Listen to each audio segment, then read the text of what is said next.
Olá, pessoal, tudo bem? Eu sou a Roberta Oliveira, psicóloga, doutora em Psicologia Social e do Trabalho pela USP, e hoje eu vou começar esse vídeo com um dado alarmante. 73% dos professores brasileiros apresentam algum sintoma de adoecimento mental, depressão ou ansiedade crônica. É isso mesmo, 73% é uma porcentagem bastante alta, é uma epidemia silenciosa. E sabe o pior? A maioria das escolas nem sabe que isso é um tipo de risco psicossocial que é inclusive regulado pela NR1. Tem um tempo já que eu recebi uma docente no meu consultório, no meu trabalho de atendimento clínico. E ela me disse que amava ensinar. Agora, ela está acordando com pânico, com muito medo de ir para a sala de aula. Ela tem taquicardia, tremor nas mãos, insônia. E quando eu comecei a entender um pouco melhor, né, o que se passava no contexto dela, eu encontrei um quadro que é bastante clássico, né, no contexto da educação. Então, são turmas com mais de 40 alunos, você não consegue ter um bom controle disso, uma pressão por resultados, né, notas, aprovação, os pais, né, falta de apoio, então a direção desconectada, às vezes pais muito agressivos, né, o ambiente que é caótico, barulho, calor, a estrutura não é boa. O salário que às vezes é ridiculamente baixo, né, então por isso, os docentes acabam trabalhando em 2, 3 escolas. Uma desvalorização social muito grande, então o professor virou alvo de críticas e virou aquele tipo de profissão que as pessoas dizem: "Deus me livre fazer isso na minha vida, credo, eu não quero". Então tudo isso junto, né, criou um ambiente tóxico que está destruindo a saúde mental de quem dedica toda a sua vida para uma das áreas mais importantes da sociedade, que é a educação. E aqui vem o mais revoltante. Ninguém estava olhando para isso, como um risco psicossocial. Mas aqui tem um lado interessante disso tudo. Com a NR1 em vigor, escolas que entenderem, a saúde mental como estratégia, elas vão, reter mais professores e reduzir a rotatividade, no caso das escolas particulares.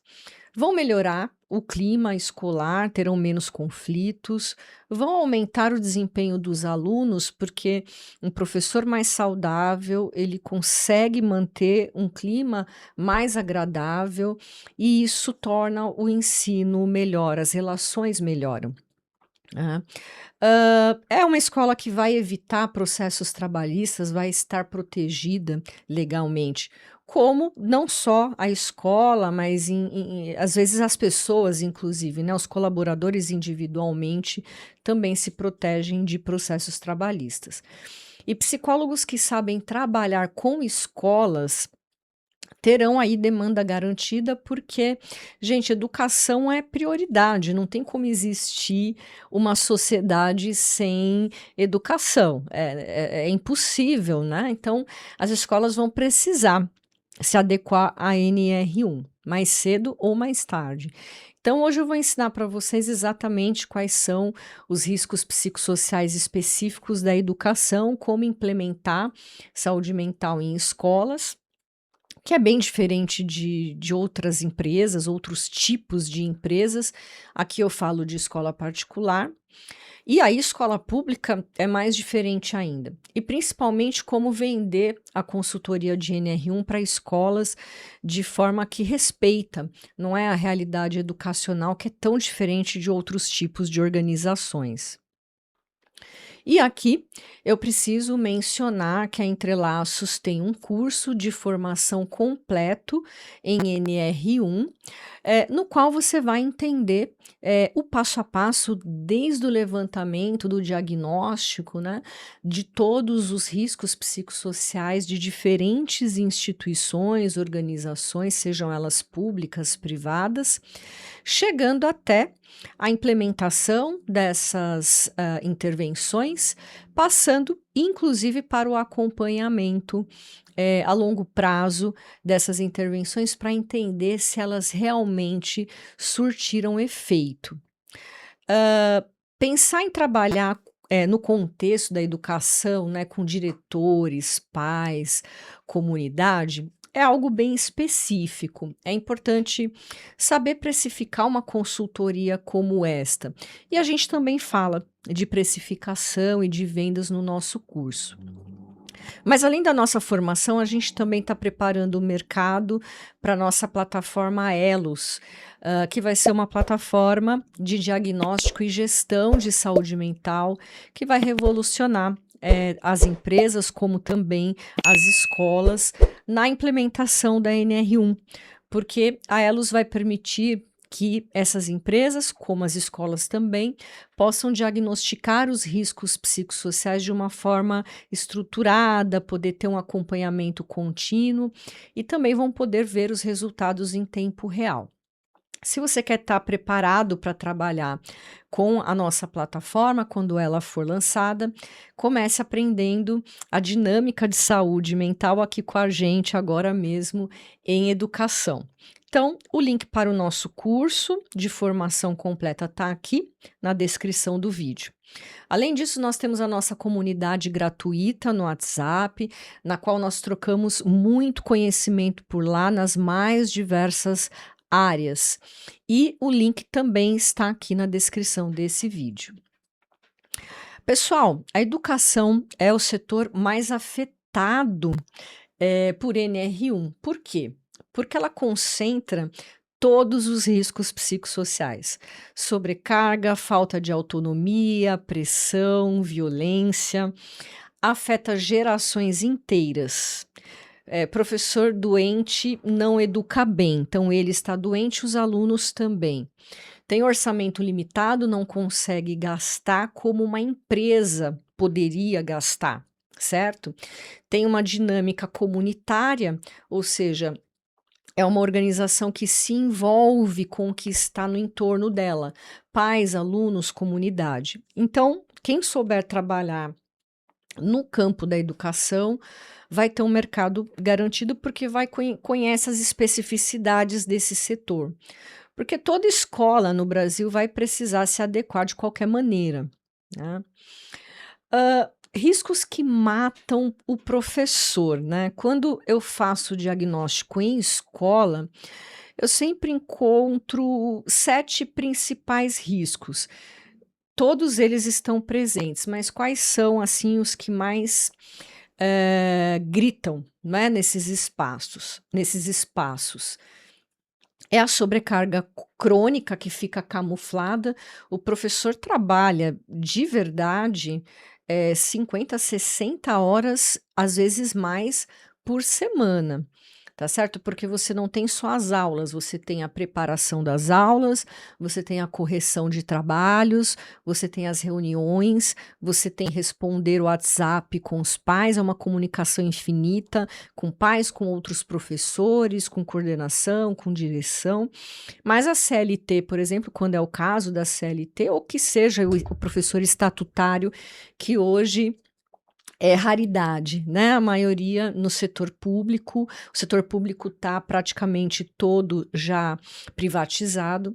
Então, na CLT ou no estatuto, você está ali trabalhando por 20 horas, sendo que você trabalha 60 e às vezes até mais. Qual que é o resultado disso? É o adoecimento crônico, né?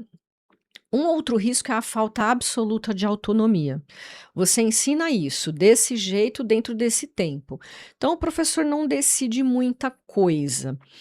O currículo é prescrito, você tem um método prescrito, o tempo é prescrito, e a gente, bom, na área da psicologia, a gente entende muito bem que as pessoas precisam de alguma autonomia, porque sem isso a gente começa a vegetar, né?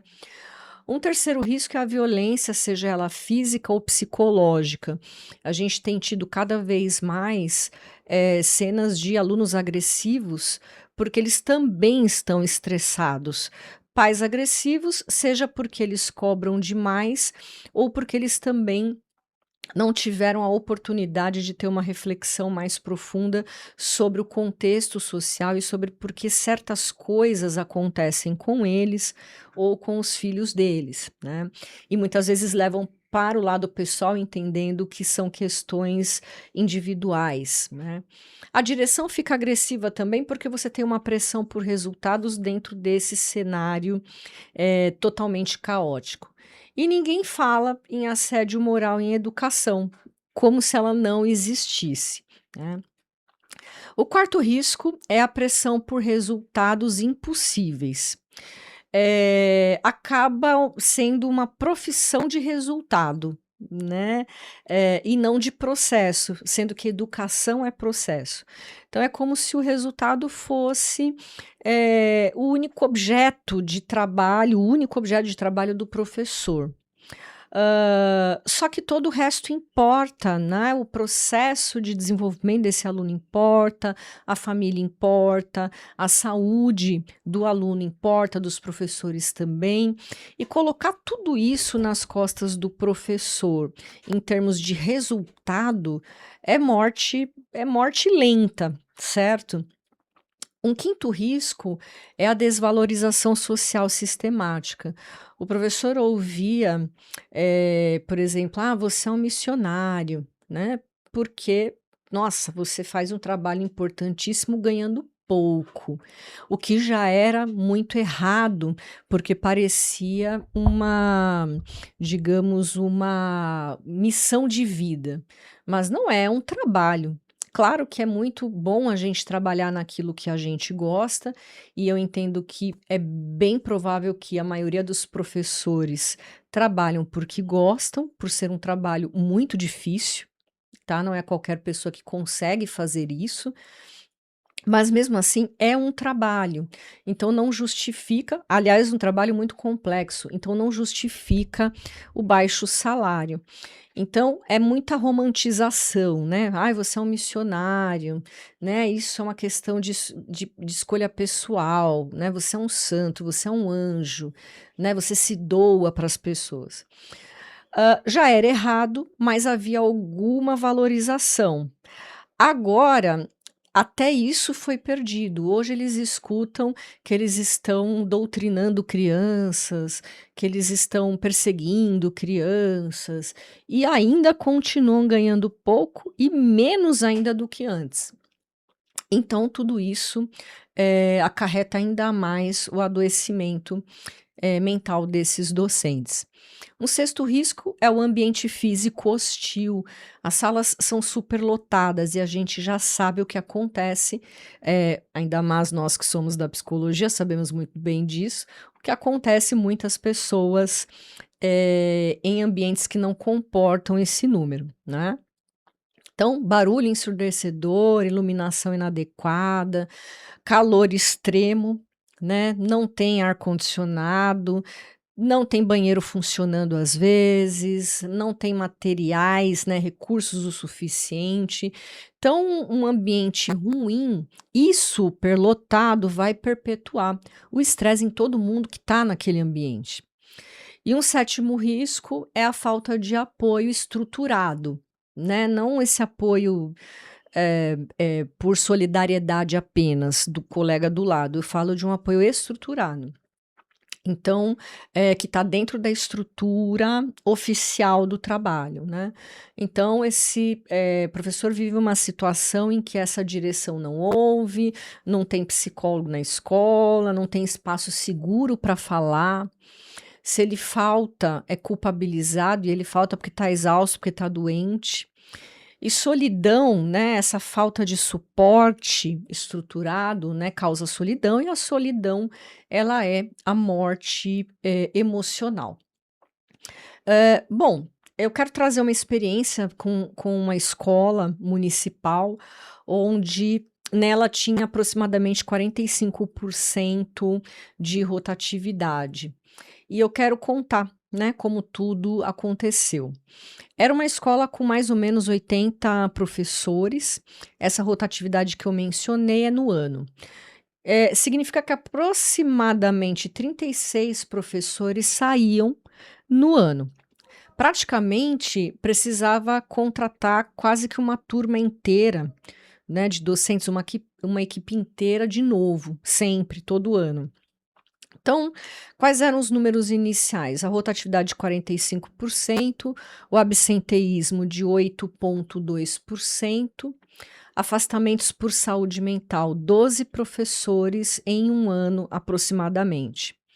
A taxa de satisfação, por trabalhar nesse lugar, 2,1 a cada 10 professores. Então, a cada 10 professores, apenas 2 se sentiam satisfeitos, né, razoavelmente satisfeitos.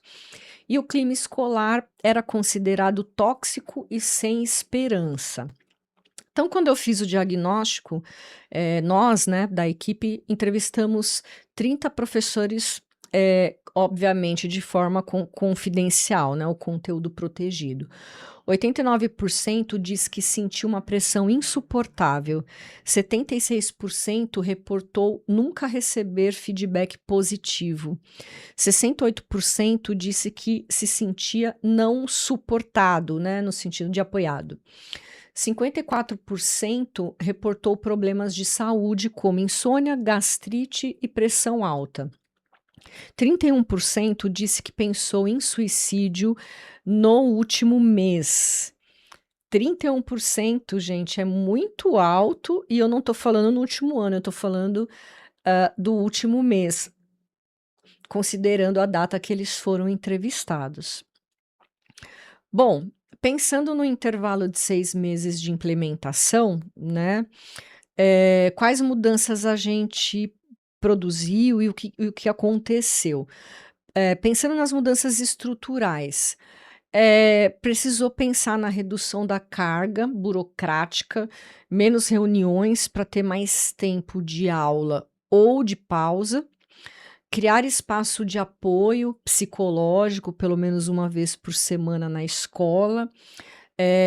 Não precisa ser terapia individual. Quando a gente fala apoio psicológico, a gente pode estar falando de uma roda de conversa, tá certo? Ou um atendimento de grupo.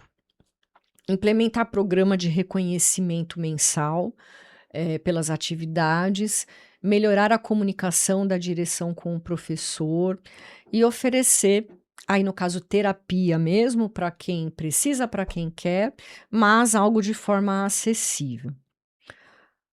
Foram essas as mudanças estruturais. Que resultado nós tivemos? A rotatividade caiu de 45% para 18%. É uma redução de 60% da rotatividade. O absenteísmo caiu de 8,2 para 2,1. Afastamentos de 12 para 1. A taxa de satisfação, que era de 2,1 para 7,4 a cada 10 professores.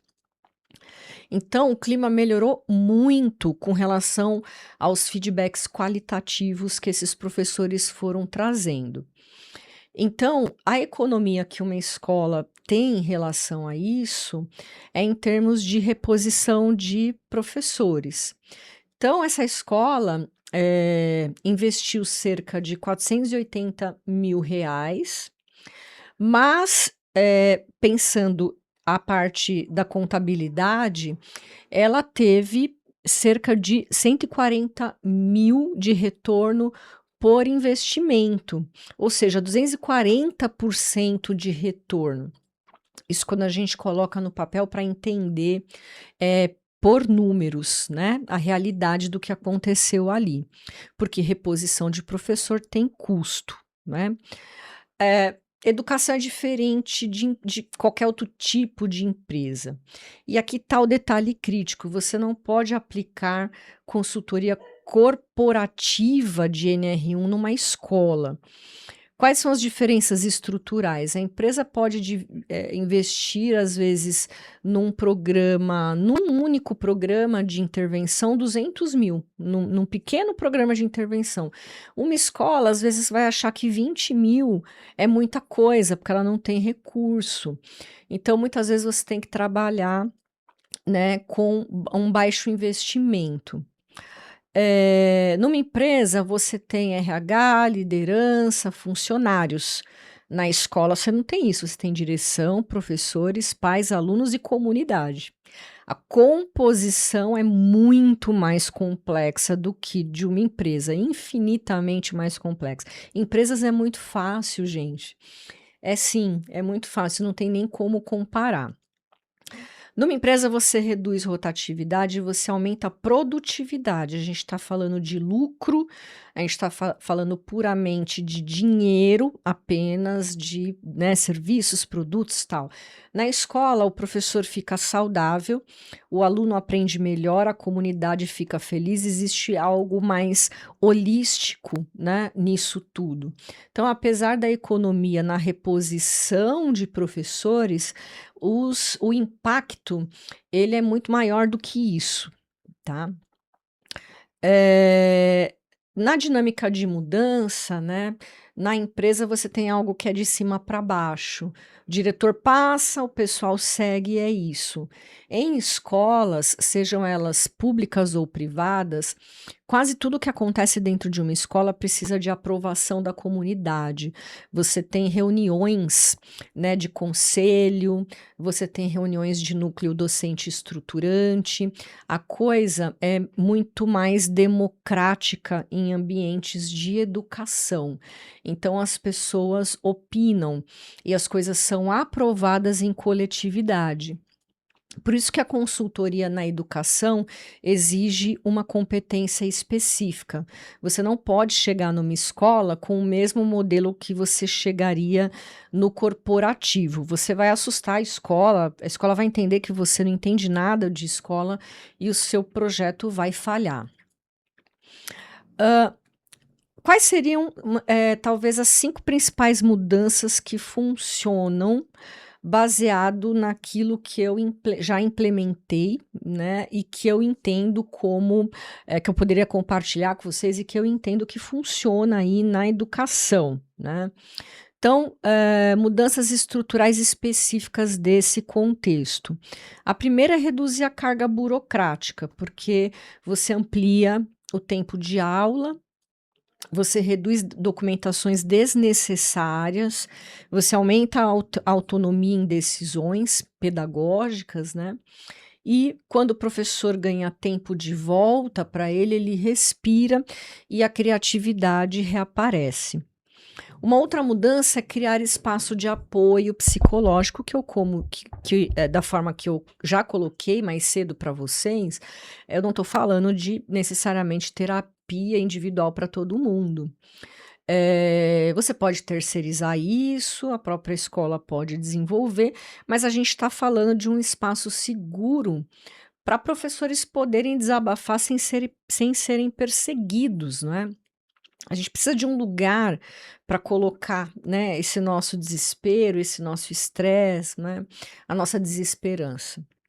Precisa ter espaço de orientação para alunos que também estão em crise. Então, quando a gente tem um suporte psicológico estruturado, a coisa toda muda, né? Uma terceira mudança é um programa de reconhecimento que seja genuíno. Então, é celebrar mesmo, mensalmente ali com os professores, não é fazer uma coisa fake, mas é dar o feedback positivo naquilo que foi positivo mesmo, porque sempre tem coisa positiva. E na verdade, quanto mais caótico é o ambiente, mais coisas positivas você tem, porque esses professores estão conseguindo, levar esse ambiente com toda a maestria deles, apesar do caos. Então é óbvio que você vai encontrar isso lá.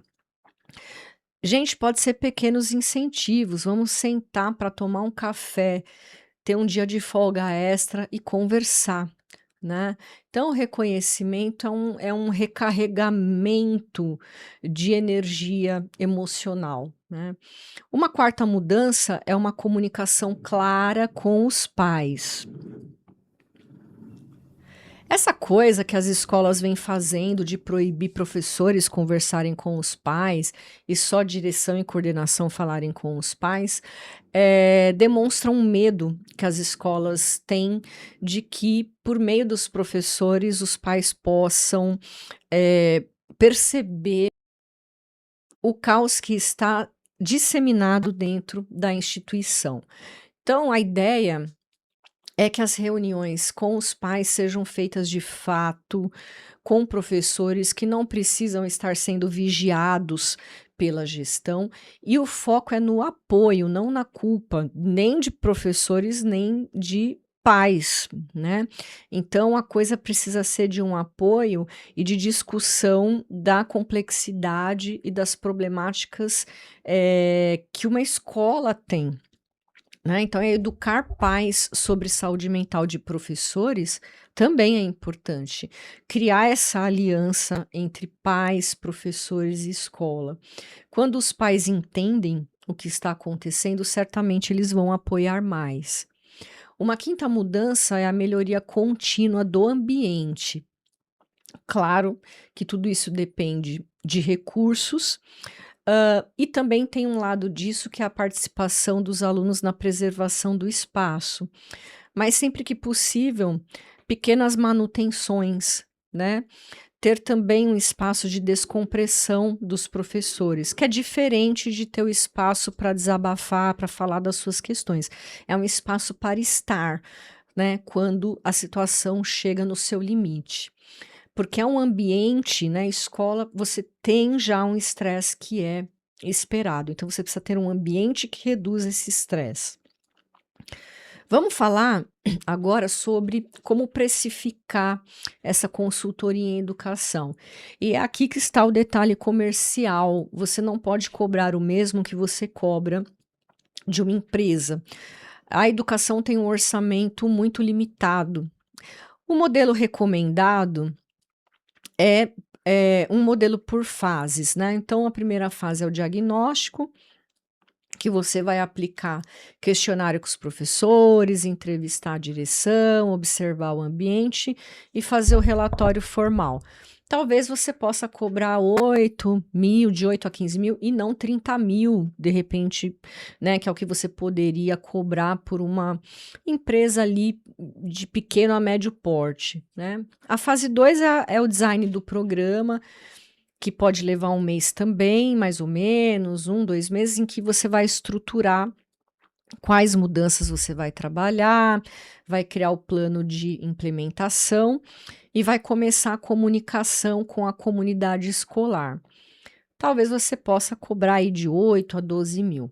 Aí vem a fase 3, que é a implementação, que é facilitar essas mudanças, entrar ali com as ações de facilitação, treinar direção, lideranças, acompanhar a execução, talvez você possa cobrar de 15 a 25.000. Então a gente está falando de um orçamento total, talvez de 50.000 reais.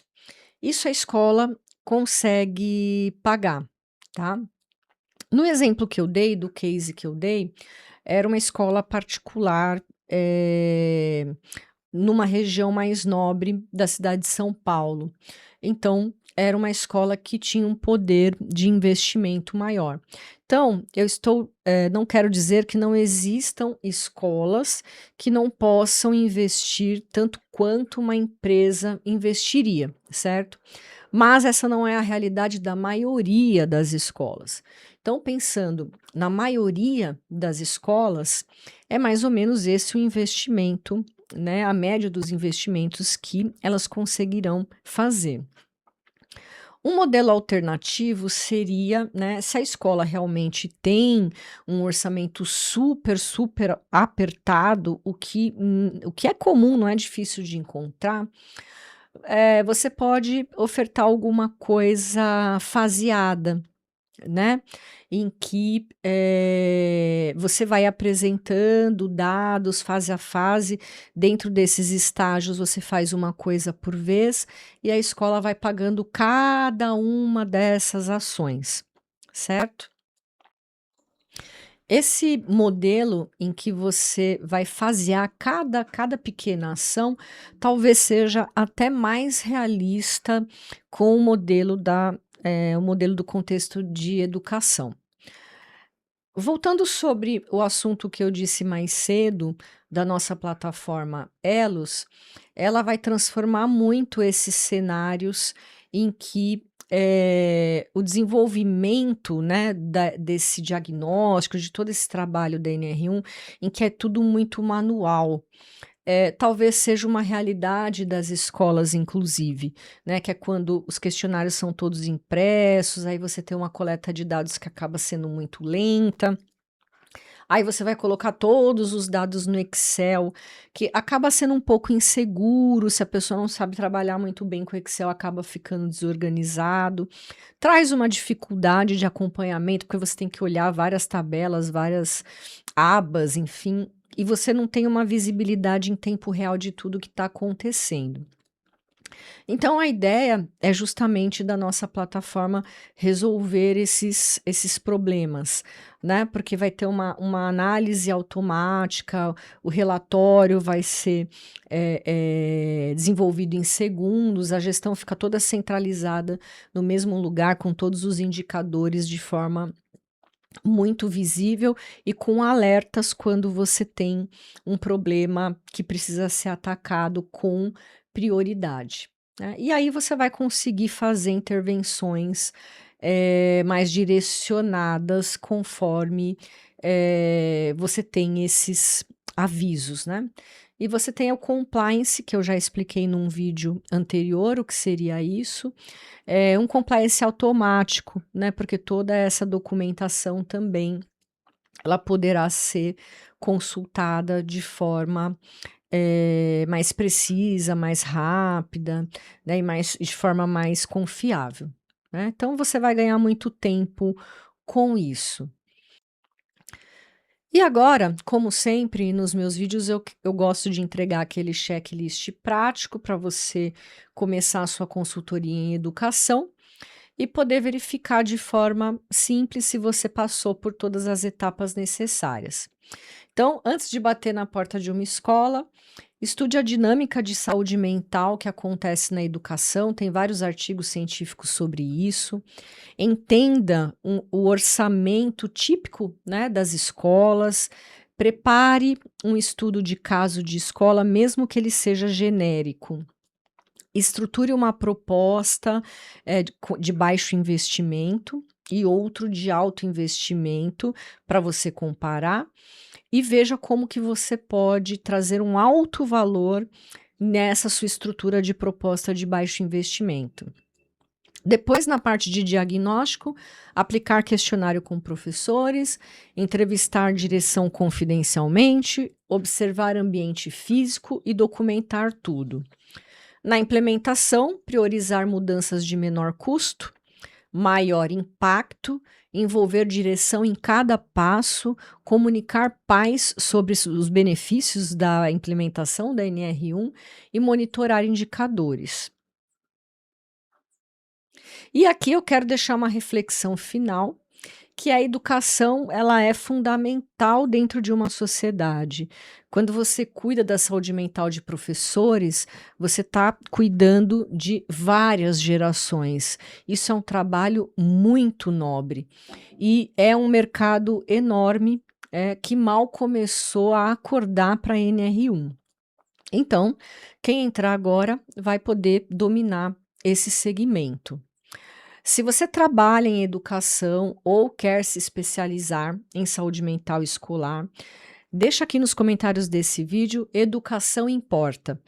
E eu quero também que você compartilhe esse vídeo, porque a gente quer que psicólogos e psicólogas entendam que educação é um dos maiores mercados de oportunidade para consultoria em NR1.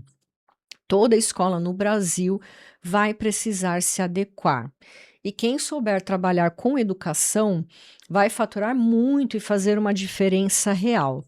Compartilha com um colega que trabalha em escola, com um professor que está sofrendo e que merece mudança, né? Com quem quer ajudar na transformação educacional. Quando a gente lançar também a nossa plataforma Elos, não se preocupe que a gente vai avisar você. No próximo vídeo eu quero falar de NR1 na saúde. Quero falar sobre os médicos, sobre os enfermeiros e o colapso de toda essa área. Você precisa saber disso porque é um outro setor crítico. Então se inscreve no canal, ativa o sininho para você não perder nada, tá certo? Obrigada por ter ficado até o final desse vídeo. A gente se vê no próximo. Tchau, tchau. Até lá.